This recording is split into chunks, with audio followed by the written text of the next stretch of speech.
Ni wakati mwingine tuendelee na topic yetu ya current electricity na tunakimbizana na time, so wacha tu tufanye ili kwamba tuweze kumaliza, tuone tuende wapi. Leo tunaenda kusoma heating effect of an electric current.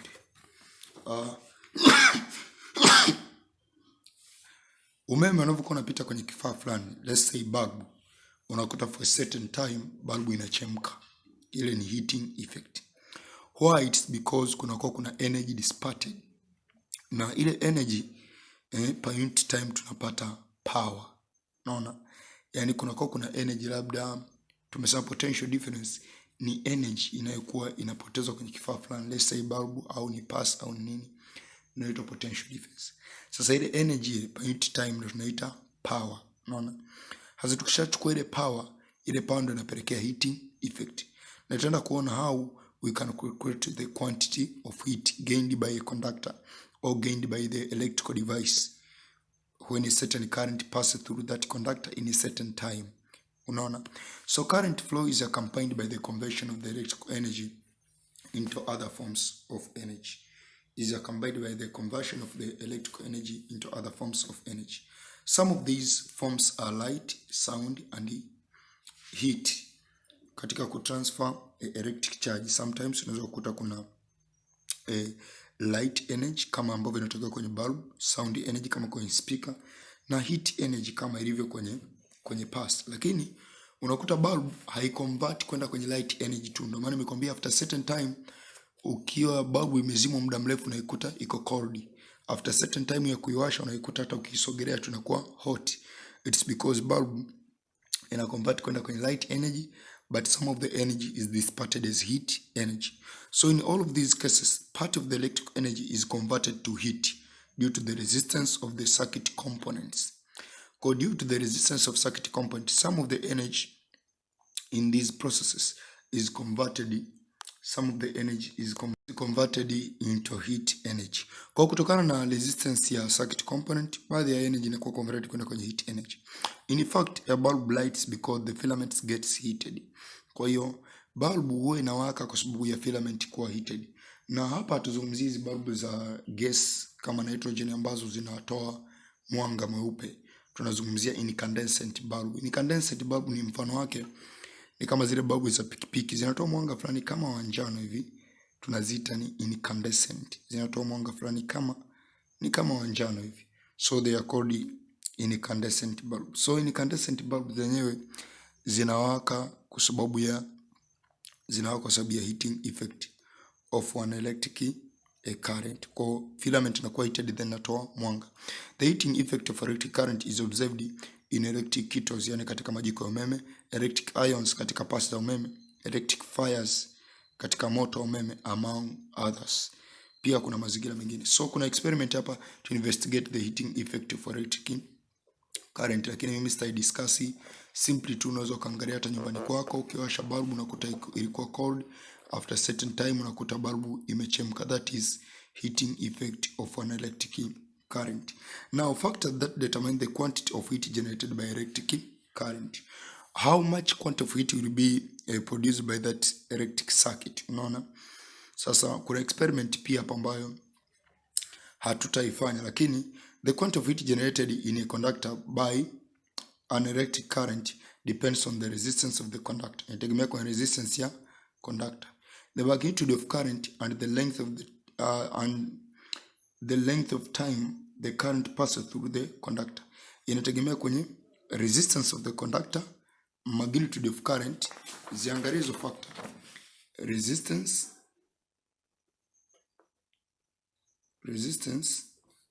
R, then magnitude of current I, halafu factor nyingine nini?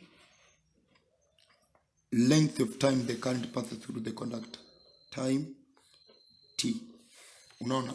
So the amount of heat generated in a conductor depends on these three factors: resistance, current, and time. Depending on resistance, current pamoja na time ambayo inakuwa impita katika conductor yetu.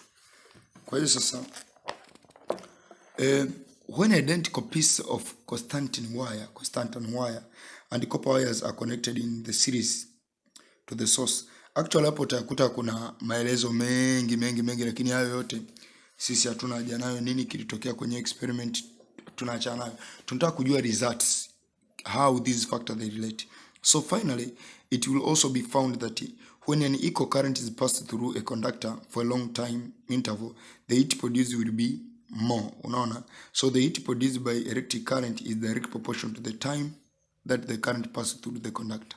Kwa hiyo, from the experiment we can conclude that the quantity of heat generated in a conductor depends on resistance, current and time. Ina depends kwenye resistance, current pamoja na time. Lakini tuna law ambayo hii law inatupa a variation of these factor, inaitwa Joule's law. The relationship between the resistance of a conductor, current passing through the conductor and the quantity of heat generated can be summarized by the Joule's law. Joule's law. Joule's law ni very important law tunavyoenda kudiscuss heating effect of a conductor. Joule's law. Joule's law tunasemaje? When an electric current is passed through a conductor, the heat evolved in a given time is direct proportional to the resistance.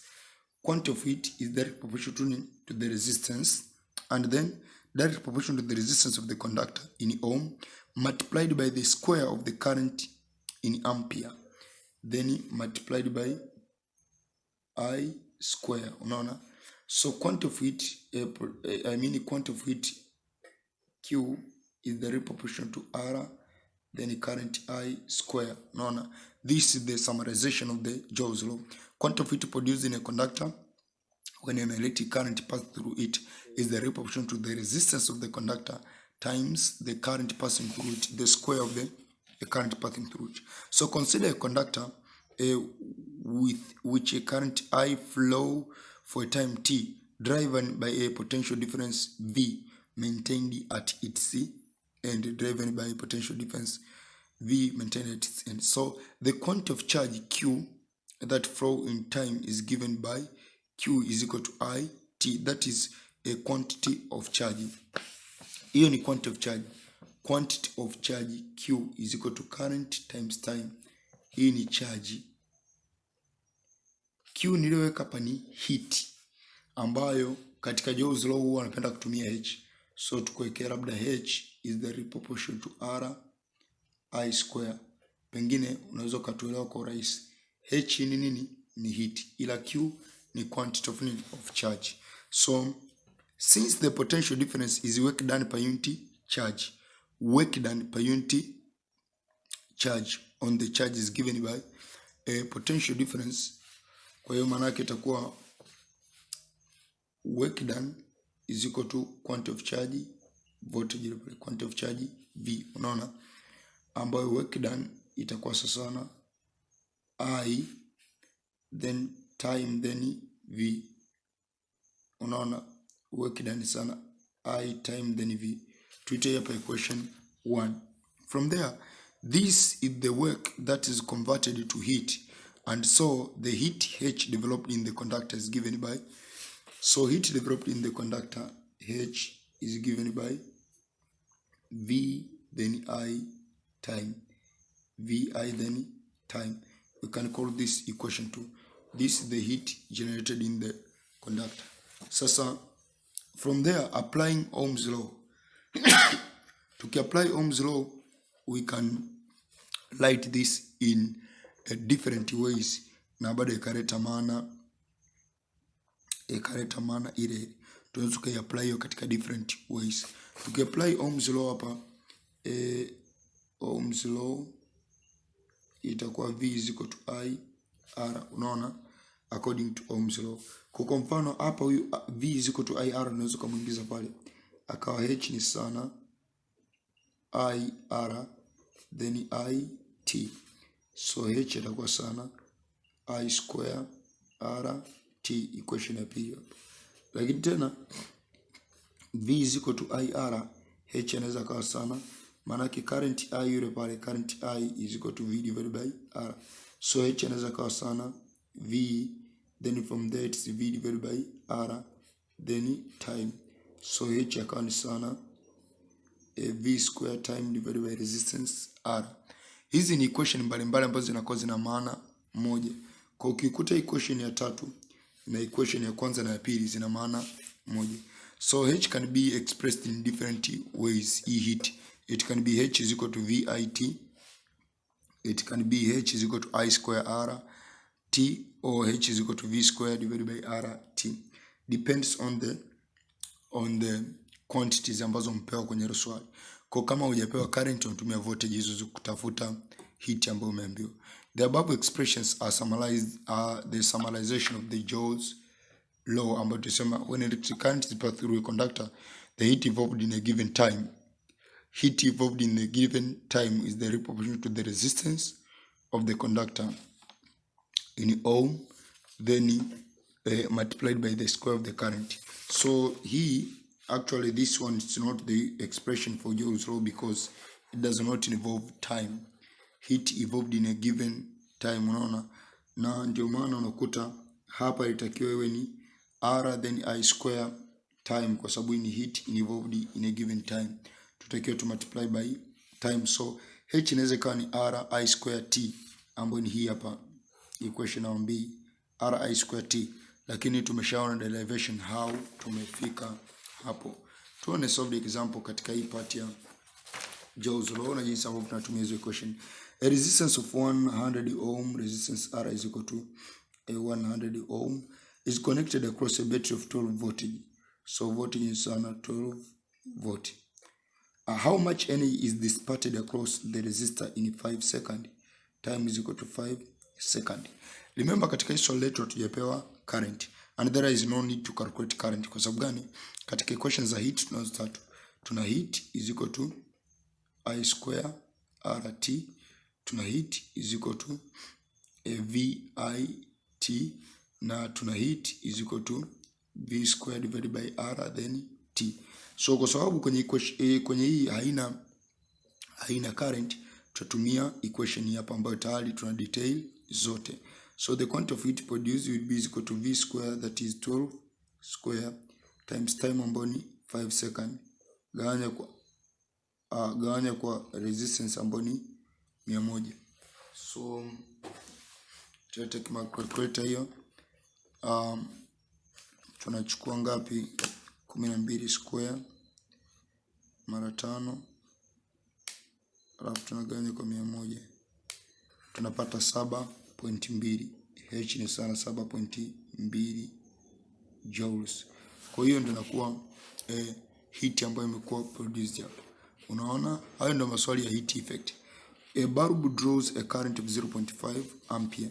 So current I tumpewa, current I ni sana 0.5 ampere. Unaona, 0.5 ampere from a 240 volt source. So voltage ni sana 240 volt. Unaona, calculate the energy dissipated in 10 minutes. Time tumpewa 10 minutes, ambayo tukizidisha na 60 itakuwa sana 600 seconds. Unaona, 600 seconds. So from there tunaangalia katika zile equation tatu. Ipi tuna nini? Tuna current, tuna volt na tuna time. Tuna volt, current pamoja na time, tunatumia equation hapo ya pili. So tutasema heat is equal to Vi then time. Unaona, heat will be equal to 240 then I 0.5 mara time 600. So heat produced will be equal to 240 mara 0.5 mara 600, tutapata ni 7200, amini 72,000 joules. Unaona, so ni heat tunapata kama hiyo hapo, au mtu atakayeandika 7.2 kilojoule au mara 10 mara 6. No, it's not 7.2 kilojoule, 0.5 mara 240 mara 10 mara 6. Yeah, it's not 7.2 kilojoule, it is 72 kilojoule. kwa sababu hii ni 1000, so inakuwa 72 kilojoule of energy. EK ni 1003. Aya, 3 resistors with resistance, 3 resistor with resistance of 9 ohm. Tumepewa resistor moja, resistor 1 akiwa na 9 ohm, resistor 2 akiwa na 12 ohm, and 15 ohm. Resistor 3 ni 15 ohm, are connected in series across 12 voltage ni 12 voltage. Calculate the energy dissipated by 12 ohm resistor in 10 seconds. 12 ohm resistor in 10 seconds. Hapa ni kutumia tu akili. Katika zile equations zetu tatu, equation nzuri kuitumia hapa ni hapa. Sababu equation nzuri kuitumia ni hii au hata hii hapa. Sababu ukitumia hii manake lazima tukalculate current. Kumbuka hii ni resistor connection ni series. So for example, tukiwa na resistor wa kwanza, tuna resistor wa pili, tuna resistor wa tatu,